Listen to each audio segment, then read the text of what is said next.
That's what's important. Islam is not always based off of rigid formality. So back to the point from the narration, Abdullah ibn Abbas, radiallahu anhu, he said to this man, who could have been another companion, who could have been from the Tabi'een. In most cases, this man was righteous and he was knowledgeable. He said, uskut. He said, keep silent, refrain from speaking. فَمَا أَنْتَ بِأَعْلَمُ بِالصَّلَاةِ مِنِّي. He says, because you don't know more about the prayer than I do. I know more about the salah and its rulings more than you do. And the only reason why Abdullah ibn Abbas said that, he didn't say it as a means of arrogance and conceit, or to praise or to laud himself, but to teach the people what was permissible and what was from the sunnah. And there comes times in which a person will not listen to you. A person will not heed your words until you what you lay down the law. Is that the law fair? I know what I'm doing. You don't. Thank you very much. This is the nature of human beings. So there are many narrations, let alone the Quran al-Kareem. What did Yusuf alayhi salam say? What did he say? He said, place me in charge of the warehouses in which you store food. He then told them what? Inni? What did he say? What's the Rasul Yusuf? What did he tell them? What did Yusuf say praising himself? Hafidun? He says, I'm trustworthy and I'm learning. Yusuf alayhi salam, what did he do? He praised himself in front of the people. Not to boost himself up, but to teach the people that I'm qualified for this task. I know what I'm doing, put me in charge. Everyone understand this? So therefore in Islam, we say that there's a balance. It's permissible to praise someone if there's going to be a means of encouragement. It's impermissible to praise someone if it's going to be a means of fitna. If it's going to be a means of arrogance and conceit and the shaitan creeping in. So therefore, I say this to you openly, Abdullah, and to all of your colleagues, your teachers, your instructors, your brothers and your sisters, in Allah subhanahu wa ta'ala, I take off my hat, as they say. I commemorate you, laud you, and praise you to continue to do what you're doing. Wallah, I've never been to a city or a town like Minneapolis, never. And I've been to many cities and many towns, and many masjids, all over, from every ethnic background that you can think about, from black to white, Pakistani to Indian to Guyanese, people from Saudi Arabia, this goes on in the United States and in Canada. And I've never been to a place which I've seen so much devotion, respect, and emphasis placed on the memorization of the Quran al-Kareem. So that's something that you should be happy and you should take a great deal of pride in. However, don't think that that's it. Don't think that you are automatically in Jannah. Don't think that Allah subhanahu wa ta'ala is automatically pleased with you just because you're memorizing the Quran.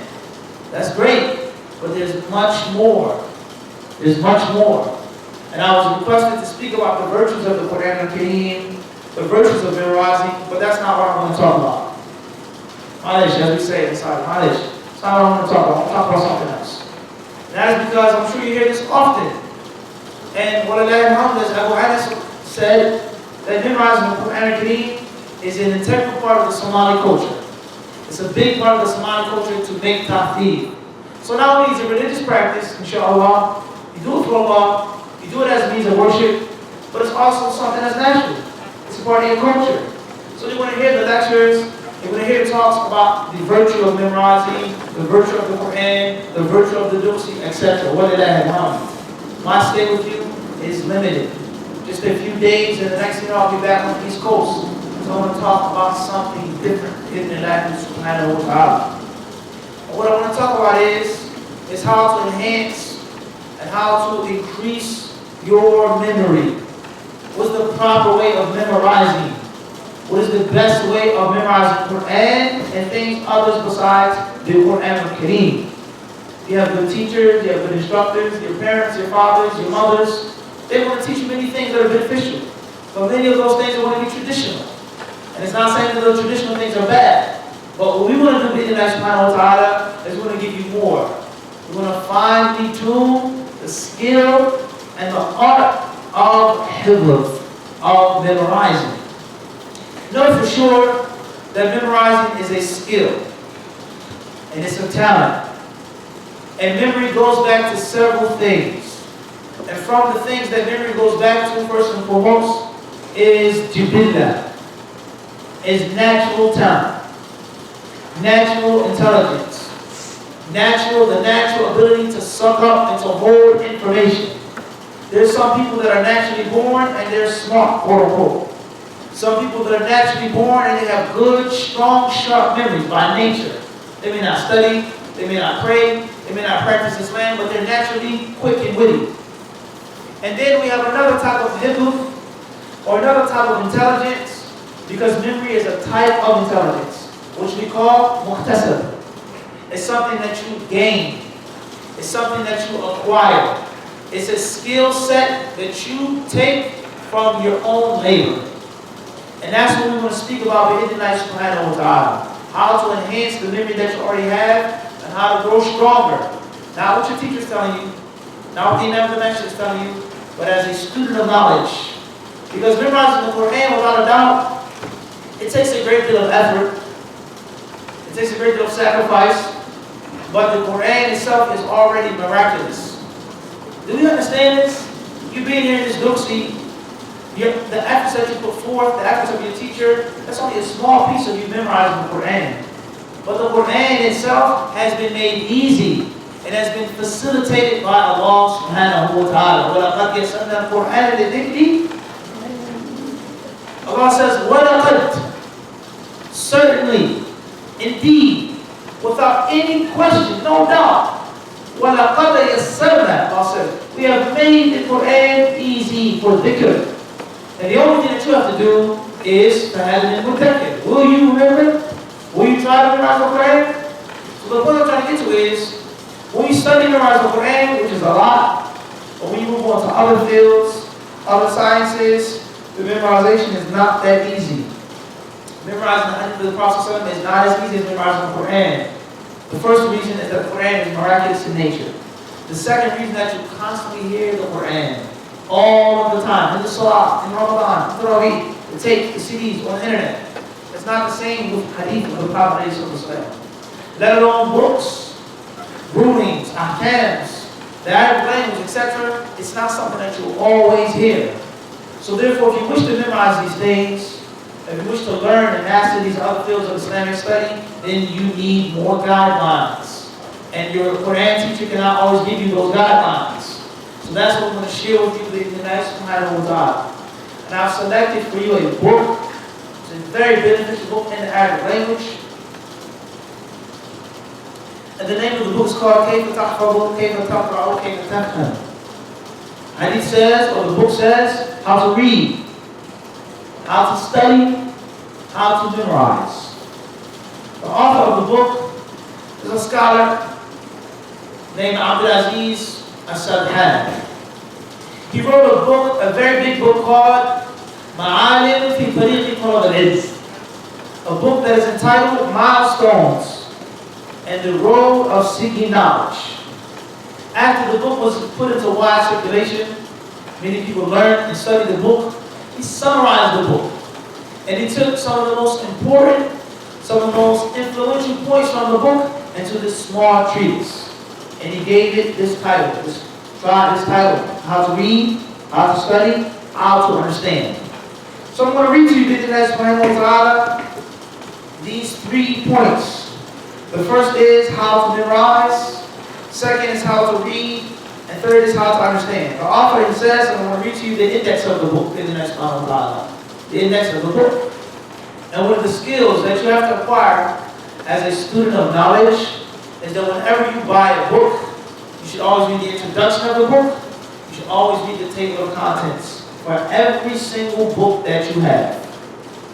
Every single book in your library, you should have done the following things. You read the introduction, and you read the contents. You know what's in the book.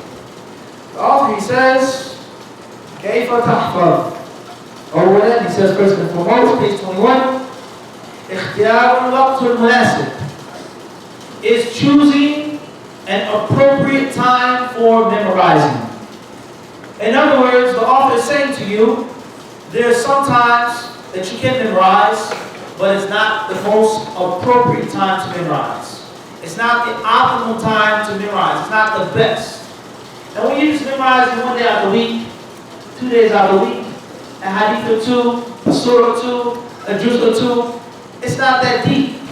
But when you live by memorization, when you're memorizing every single day, you're memorizing whole books, chains of narrations, you're memorizing different modes of recitation, you have to get the full optimum way of memory.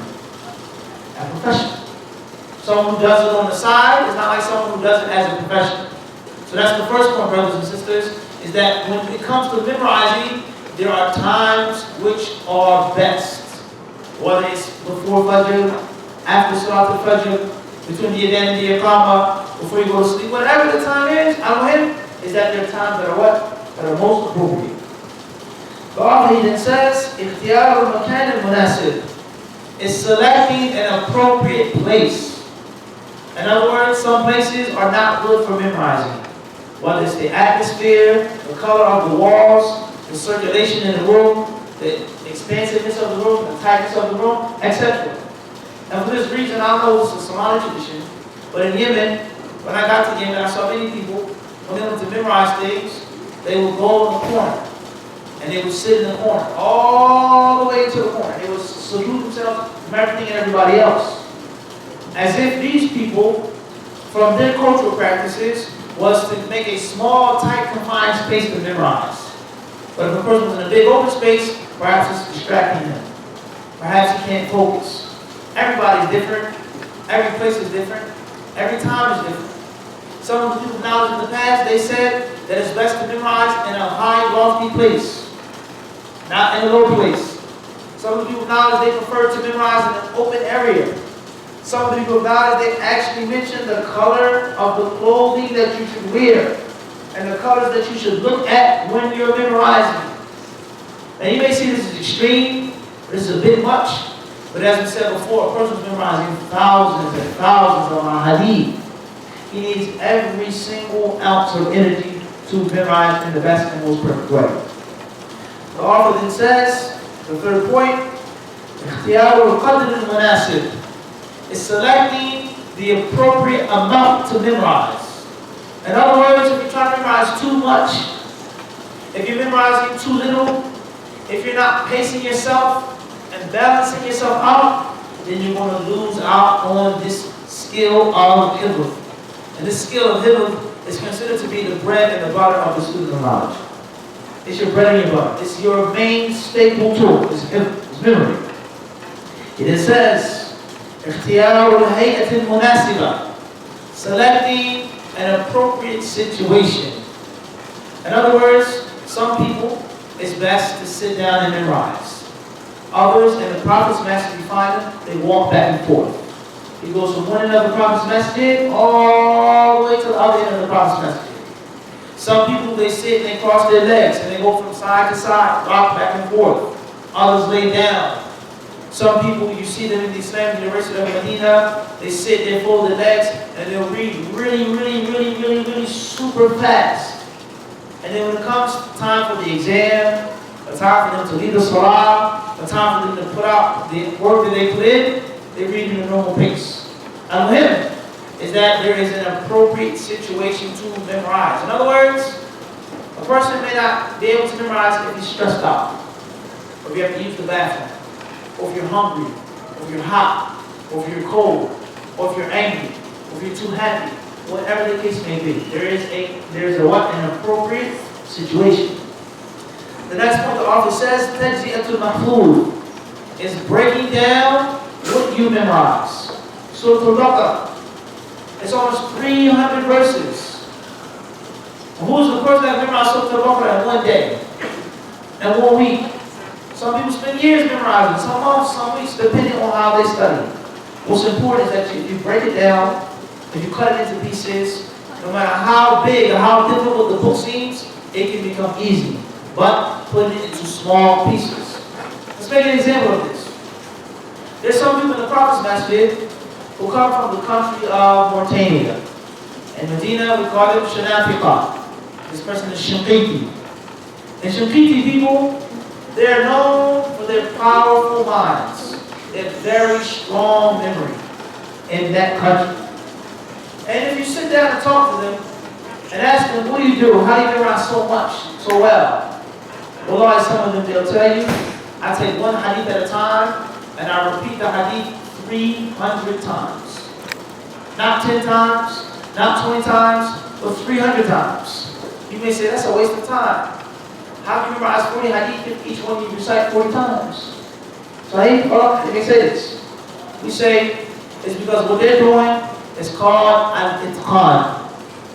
And what you're doing perhaps is temporary memory, temporary memorization. In other words, a week later, a year later, after the exam, 5, 10 years later, in most cases, you can't quote the hadith because you only did it 10, 15 times just to get by, just to get past.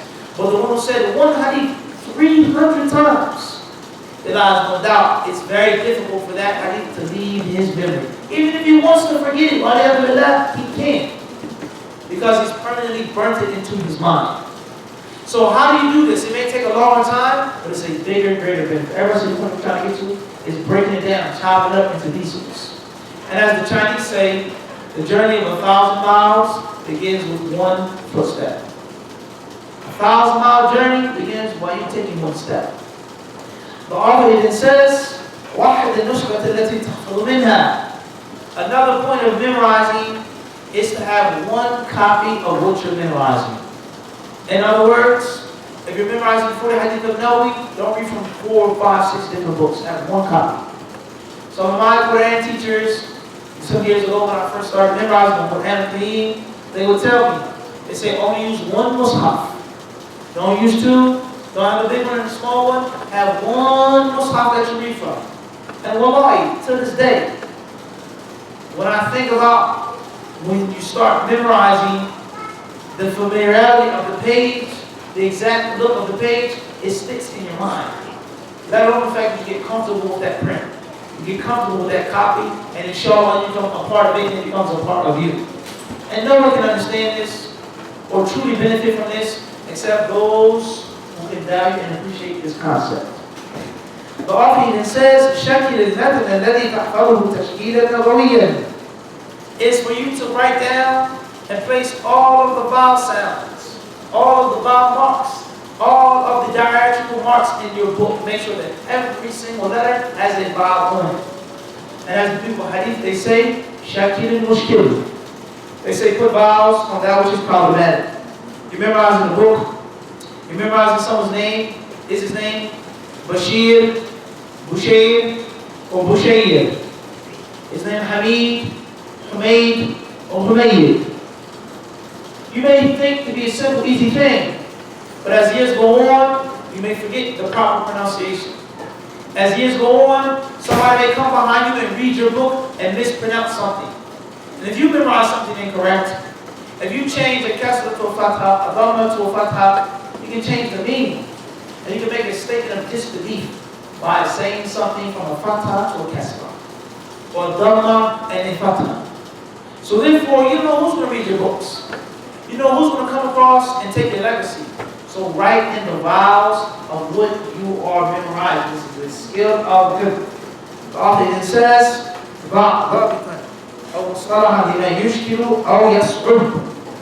he says, make for yourself a key. Make for yourself certain abbreviations, certain acronyms, certain things that you write down, checks, marks, underlines, that you use as codes for that which is difficult to read, difficult to remember. In other words, every time this word comes in the book, it's pronounced like that. Every time the author says this abbreviation, it means this, it means that. The author then says, تعويض النفس على الحفظ وعدم الانقطاع عنه. Is for you to put yourself in the mold and in the habit of memorizing and to be consistent in doing so. Everybody stay with me. Everybody pay attention, stay with me. In other words, don't memorize for a week and then stop. Memorize for a year and then stop. But once you break yourself in, because hifz is not that easy. Once you accustom yourself to memorizing, then continue to do it. If you don't, you will lose out on the skill. It's like stretching.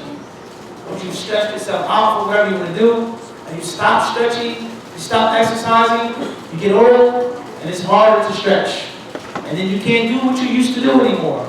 But if you constantly practice, then it becomes easy to memorize. All that it says, ta'ahud al-hifz, وتكراره مع نفسك أو غيرك.